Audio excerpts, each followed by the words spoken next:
Well, reports have emerged saying South Korea spent over $200,000 on Kim Jong-un's sister and her entourage during her 3-day visit for the Winter Olympics.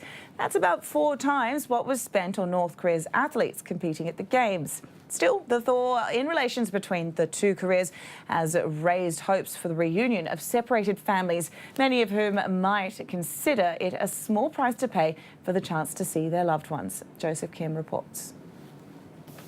South Koreans are still dealing with the scars of the Korean War more than 6 decades on.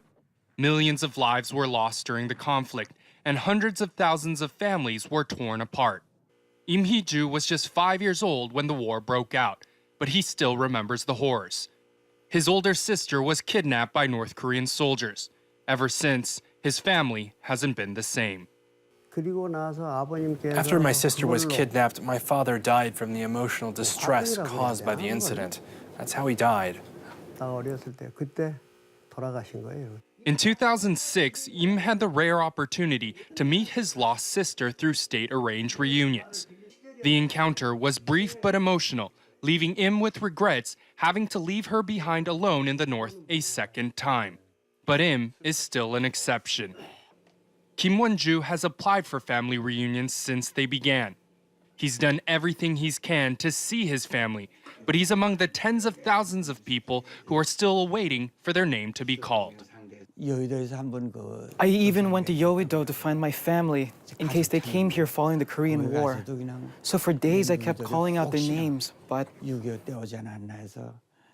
35 years ago, here in Yeouido, Seoul, a live broadcast offered a tiny glimpse of the devastation left behind by the Korean War. Thousands of South Koreans who had lost family members during the conflict would come here, hold up signs, and describe their lost children, parents, or siblings on national television in hopes of finding them.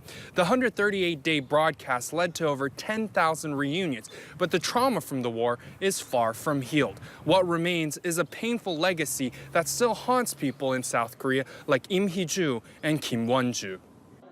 Official data suggests there are some 60,000 South Koreans still on a waiting list to reconnect with their loved ones in the North, but more than 80% of those on the list are over the age of 70. Last year, nearly 3,800 South Koreans died of old age without being able to reunite with their families. The United Nations calls the issue of separated families an urgent humanitarian issue and says that the continued separation is a violation of basic human rights. It's a pain and sorrow Kim Won-ju and Im Hee-ju say they never want their children or grandchildren to ever go through. This is why war is so wretched. It's so wretched. As inter-Korean relations have somewhat improved, the call to restart family reunions has intensified. For Kim Won-ju, who will celebrate his 91st birthday this year, he says he's only hanging on with that hope, to be able to see his family again one day. Joseph Kim, View TV News, Seoul.